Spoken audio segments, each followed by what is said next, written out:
Surgical స్ట్రైక్సే మీ విజయ మంత్రంగా ఇప్పుడు మీరు చెప్తున్నారు. కానీ సర్జికల్ స్ట్రైక్స్లో మన భారతదేశ ప్రధాని తీసుకున్న నిర్ణయం సరైనది కాదు అని కూడా ఒక విమర్శ వస్తుంది. అంతేకాకుండా సైనికుల యొక్క ప్రాణాలను బలంగా పెట్టి అక్కడ సాధించిన విజయాన్ని తమ విజయమైన ఖాతాగా తన విజయంలో ఖాతా వేసుకోవడం ఎంతవరకు సమంజసమని కూడా అడుగుతుంది. దాన్ని చూపించి ఓట్లు అడగడం కూడా అన్యాయం అంటూ ప్రతిపక్షం ఆరోపిస్తోంది. దాన్ని చూపించి ఓటు అడగడానికి మేము బీజేపీ అక్కడ కూడా ప్రయత్నం చేయలేదు. జరిగిన సంఘటనలు సాక్ష్యాలు ప్రజలు చూశారు.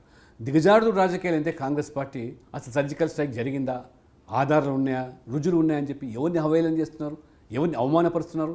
ఏ సైనికులైతే వాళ్ళ ప్రాణాలు అరచేతులు పెట్టుకొని మన సరిహద్దులు కాపాడుతున్నారు, ఒక్క అంగుళాన్ని కూడా కబలించకుండా ఉండేదానికి ఎముకలు కొరికే చలి లాంటి ప్రాంతాల్లో మంచు పర్వతాల్లో పహారా కాస్తూ కుటుంబాలను లెక్క చేయకుండా ఉండే వాళ్ళను ఇవాళ రాహుల్ గాంధీ, దిగ్విజయ్ సింగ్ ఆధారాలు ఉన్నాయా చూపించమంటే ఎవరిని అవమానపరుస్తున్నారు?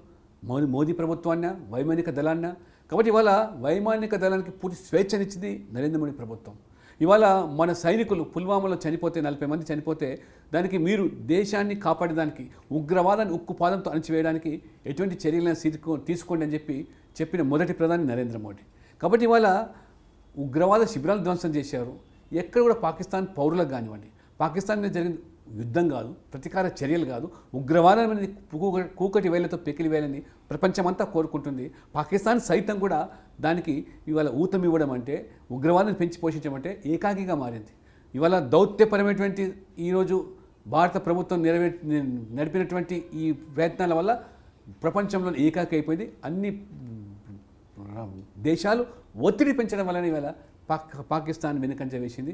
మేము కూడా ఉగ్రవాదానికి గురవుతున్నాం అని క్రమేణా ఇవాళ ఉగ్రవాద శిబిరాల పట్ల కూడా అరెస్టులు, ఉగ్రవాదాలను మొదలుపెట్టింది. ఇది నిజంగానే ప్రభుత్వం తీసుకున్న నిర్ణయము, సాధించిన విజయం, వైమానికులు సైనికులు చేసిన సాహసం. దాన్ని రాజకీయ కోణంలో చూడాల్సిన అవసరం లేదు. అది రాజకీయంగా ఖాతాలు వేసుకోవాల్సిన భావం కూడా మాకు లేదు. దానిపైన ఓట్లు అడగాల్సిన ఆలోచన కూడా మాకు లేదు. సో ఇంకొక మరో విషయం పైన స్పష్టమైనటువంటి సమాధానం ఇవ్వాల్సి వచ్చిన పరిస్థితి ఇప్పుడు. ఎందుకంటే బీజేపీ విధానం, నరేంద్ర మోడీ పద్ధతి దక్షిణ భారతదేశం పైన చిన్న చూపు, సవతి తల్లి ప్రేమ చూపిస్తున్నారు. దక్షిణ భారత రాష్ట్రాలకి బడ్జెట్ కేటాయింపులో కూడా చాలా నిర్లక్ష్యము, తర్వాత ఒక రకమైనటువంటి నిరాశ నిస్పృహకు గురి చేసే విధంగా ఉందని చెప్పేసి కూడా స్పష్టమైనటువంటి ఆరోపణలు నరేంద్ర మోడీ పైన ఉన్నాయి. ఎందుకంటే రైల్వే బడ్జెట్లో కేటాయింపులు అయితేనేమి, తర్వాత అభివృద్ధి కార్యక్రమాలకు కంపెనీలు ఇచ్చే దాంట్లో కానీ, ఆ కంపెనీ పెట్టుబడులకు కానీ అయితేమి కేంద్ర ప్రభుత్వం పూర్తిగా నిర్లక్ష్యం వహిస్తుంది దక్షిణ భారతదేశం వైపు అని ఒక ఆరోపణ. అంతేకాకుండా భవిష్యత్తులో కూడా దక్షిణ భారతదేశం ఒక దేశంగా ఏర్పడే అవకాశం, ఒక ఉద్యమం కూడా వచ్చే అవకాశం ఉంటుంది ఇదే ధోరణితో అని కూడా ప్రచారం జరుగుతోంది. ఇది అవాస్తవం, సత్యదూరం. టీమ్ ఇండియాగా నరేంద్ర మోడీ పనిచేస్తున్నాడు.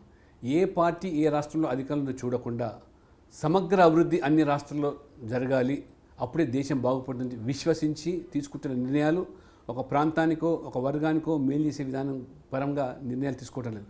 దేశం మొత్తం మీద కూడా ఇవాళ సంక్షేమ కార్యక్రమాలు, పథకాలు ప్రవేశపెడితే ఇవాళ సుకన్య సమృద్ధి యోజన బాలికల కోసం, బేటీ బచావ్ బేటీ పడావ్, ప్రధానమంత్రి జీవన జ్యోతి, ప్రధానమంత్రి సురక్ష బీమా, ఈలాగా తీసుకునే వ్యక్తిగత మరుగుదొడ్లు, ఉజ్వల గ్యాసు, ఇవన్నీ కూడా దేశవ్యాప్తంగా దక్షిణాదిలో ఉండే ప్రాంతాలకు కూడా ఇది ఈ పథకాలు చెప్తాను. రైల్వే బడ్జెట్ కానివ్వండి, వాళ్ళ హైవేస్ కానివ్వండి. తెలంగాణలో బీజేపీకి ఒకే ఎంపీ ఉన్నాడు. అయినప్పటికీ కూడా 45,000 కోట్ల రూపాయలతో నేషనల్ హైవేస్, నేషనల్ యావరేజ్ దాటే విధంగా 4.2 కిలోమీటర్స్ ఇచ్చినటువంటి ఘనత మోదీ ప్రభుత్వం జరుగుతుంది. All India institute of medical sciences, tribal university ఇవాళ తెలంగాణకే కాదు ఆంధ్రకు కూడా ఇవాళ పూర్తిగా పోలవరం ప్రాజెక్టు జాతీయ ప్రాజెక్టుగా తీసుకొని మొత్తం డబ్బంతా కూడా కేంద్రం ఖర్చు పెడుతున్నది.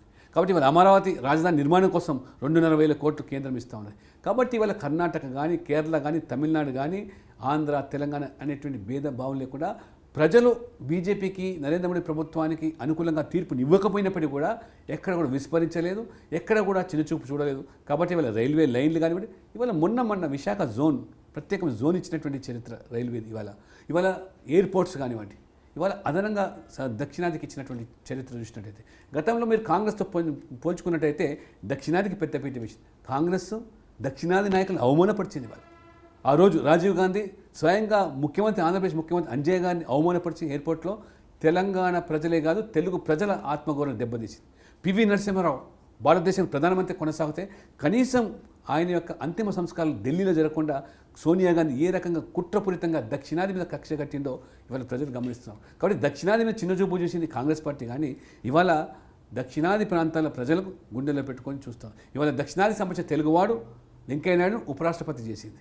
ఈ రకంగా భేదభావం లేకుండా సబ్కా సాత్ సబ్కా వికాస్, దక్షిణ దేశం పేరు మీద వచ్చే ఉద్యమాలు ఇవన్నీ కూడా కృత్రిమమైనవి, రాజకీయ కోణంలో చూసే తప్పితే ఇవాళ బీజేపీ గెలుపు లేకుండా ఎంపీలు కానీ ఈ రకంగా మరి అభివృద్ధికి దోహదపడుతున్న ప్రభుత్వం నరేంద్ర మోడీ ప్రభుత్వం. మీరు చూస్తున్నారు ఐ డ్రీమ్ న్యూస్ని. మీరు చూస్తున్నది ఐ డ్రీమ్ న్యూస్. అంటే కళలని నిజం చేస్తూ ప్రజలకి నిజాలని కళల ద్వారా తీసుకొచ్చే ఐ డ్రీమ్కి మై బెస్ట్ విషెస్. మీరు చూస్తున్నది ఐ డ్రీమ్ న్యూస్.